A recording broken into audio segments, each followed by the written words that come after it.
I'm gonna go right into the hacks that I have learned or figured out myself over the years. I used to be a single mom of one, and I was a single mom for a really long time.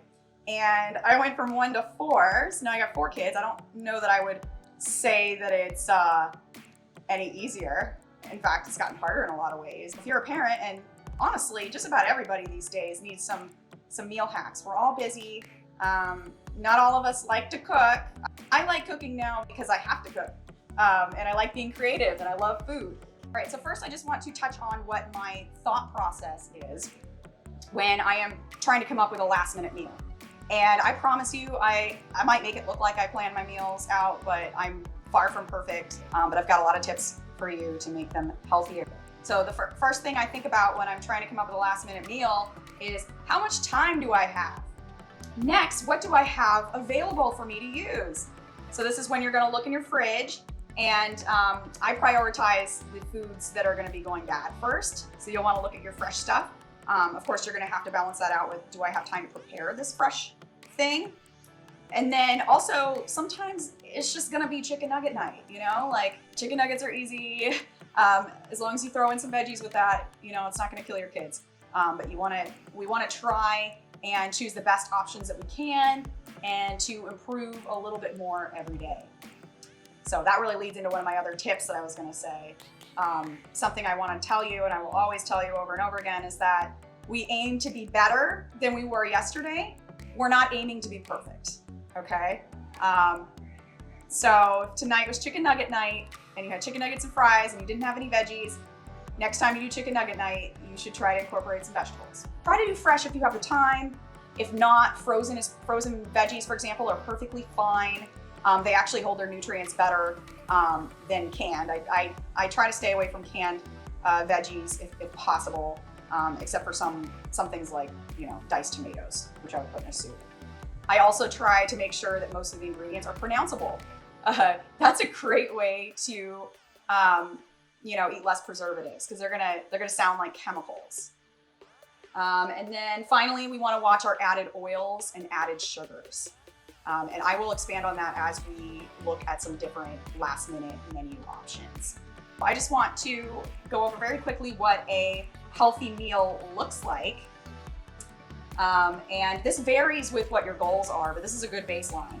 Like, if you are trying to lose weight, we emphasize the proteins, and we might take a little carb out of there, and or some fats. There's a little bit of an equation there.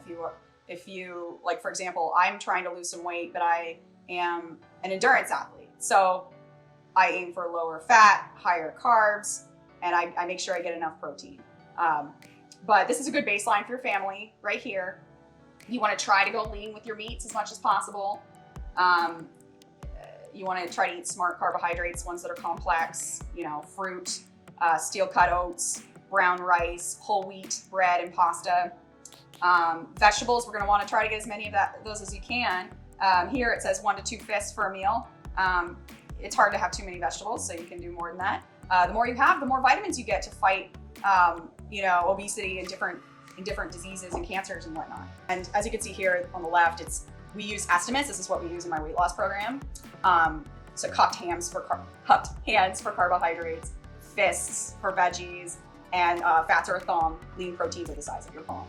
All right, and then I'm gonna link in these notes a handout that's excellent. You can actually print it out, and it's basically a formula for the perfect meal. So if you have a bunch of whole food ingredients at home that you can throw together, it's pretty excellent. It has, like, pick your protein, pick your veggie, pick your carb, pick your fat, and then it has some suggested seasonings for different themes. And I'll link to that later in the comments, so stay tuned.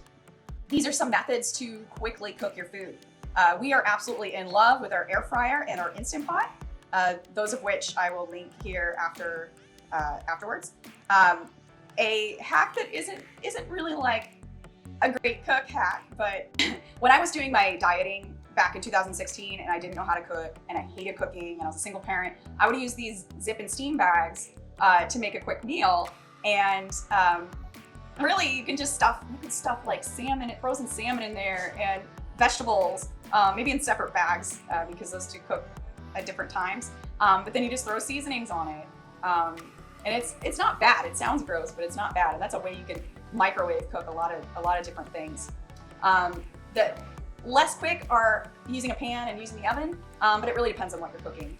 I like to use a pan for most things because you can not only cook just about everything in it, and you can do one pot meals, but if you're doing a one pot meal, you got less dishes to do. So that's also saving time. There's some things that you should stock up on in the store when you do to plan for your last minute meals. I know that's kind of against the last minute meal thing, but as a busy parent, you know that you're going to have nights that you don't have time to cook something fancy or even spend 45 minutes in the kitchen.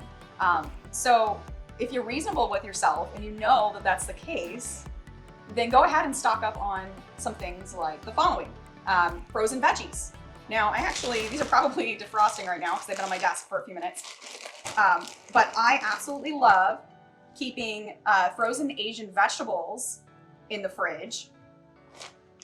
Reason being that you can throw these in a stir fry really quickly. So that's one thing. Any kind of frozen veggie are great. And I especially love it when they're in those bags.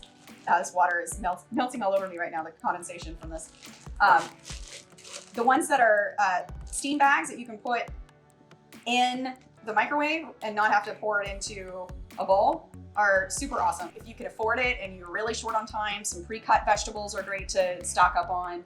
I absolutely love salad mixes. There's salad mixes that have a lot of different really cool things in there to mix it up. And so it's just like a one bag thing. It's got the dressing, which you may want to go lighter on. It's got all the fixins in there, and that's super easy. Especially when you're going to go pick up a rotisserie chicken, you can grab a quick salad mix as well. Having canned tuna, canned chicken, low sodium canned beans, and vegetable broth, those are all excellent to have in your pantry. They all serve as great last minute meal ingredients, and you will see that as we continue here when I show you some of my quick last minute concoctions. All right, and then finally you want to be stocked with some whole grain pasta and brown rice. I've got some barley. To be honest, I don't really use it until I make soup, but we do have a soup recipe that we're going to be that I'm going to show you guys.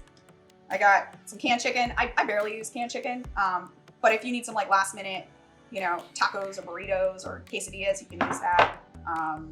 Tuna is great to add to salads and casseroles, which we'll get to. You guys can't see that. Well, you know what a can of tuna looks like anyways. All right, and then of course I've got some reduced sodium black beans. And these things, it's better to get it dried in a bag, but we're talking last minute hacks here, okay? And I'm not a proponent for saying this is terrible and bad and this is the best and the only way to go.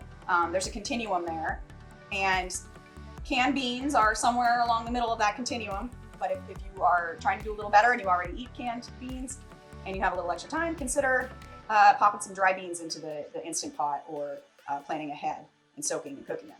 They can be a pain in the ass if you don't have an Instant Pot to make dry beans. So this is a great last minute option. I make burritos with beans. I'm gonna go into some little recipes.